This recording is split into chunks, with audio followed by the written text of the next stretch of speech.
Et j'ai senti quelque chose m'agripper comme ça, qui m'a littéralement tiré, et j'ai avancé sur ces flammes.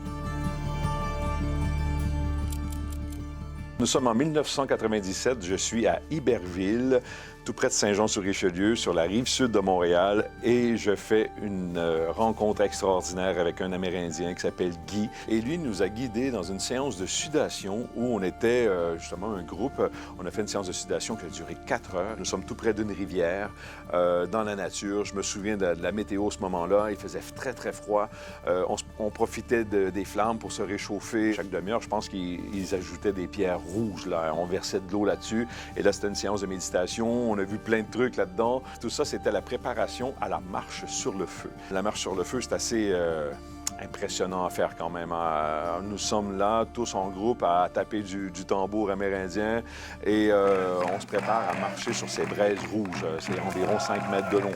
On doit traverser ça. Si ce n'est pas « OK, je passe là-dessus, ça ne brûle pas ». Non, non, il y a une préparation mentale. On doit faire monter l'énergie qui est en nous, cette capacité à passer à travers les braises comme ça, de façon sans courir, sans être trop lent. Il faut passer d'un pas normal et on traverse les flammes par la suite. On fait le petit tam-tam. Il nous avait dit, quand vous allez vous sentir tiré, attiré vers le chemin, c'est à ce moment-là qu'il faut passer. Il ne faut pas passer avant, il ne faut pas passer après non plus. Vous allez le sentir, ce moment. Alors là, moi, je tourne autour de ça, avec le tam-tam qui est là, qui nous fait danser un peu à l'amérindienne et tout ça. Et finalement, j'arrive devant les flammes et j'ai senti quelque chose m'agripper comme ça, qui m'a littéralement tiré. Et j'ai avancé sur ces flammes et je suis arrivé de l'autre côté sans avoir eu connaissance que j'ai traversé les flammes. Ces braises rouges qui sont là. Mais qu'est-ce qui s'est passé? J'ai passé. J'en croyais pas moi-même. Et là, j'ai vu d'autres personnes qui me suivaient derrière. Plusieurs personnes ont passé. Et finalement, j'ai passé 5 fois ce soir-là sur les braises comme ça. Imaginez traverser 5 mètres d'un pas normal. C'est à peu près la durée que ça a duré.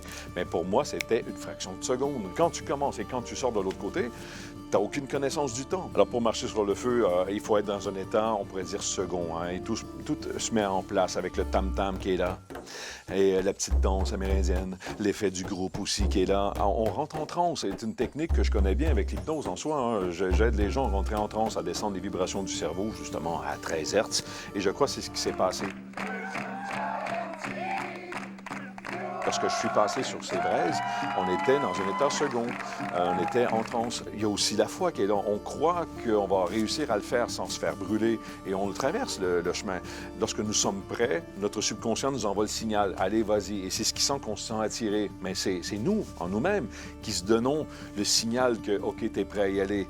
Mais ayez confiance en vous. Ayez la foi en vous parce qu'on a tout à l'intérieur de nous pour réussir à faire ce qu'on veut. Il faut seulement passer à l'action, croire en nous, foncer. Et vous allez voir que vous allez défoncer des portes par la suite. Alors, je sais que plusieurs personnes pensent maintenant, OK, je vais aller faire un feu derrière la maison et je vais marcher sur les braises. Non, il faut être accompagné de façon professionnelle. Il faut avoir des gens autour de vous. Faites pas ça à la maison.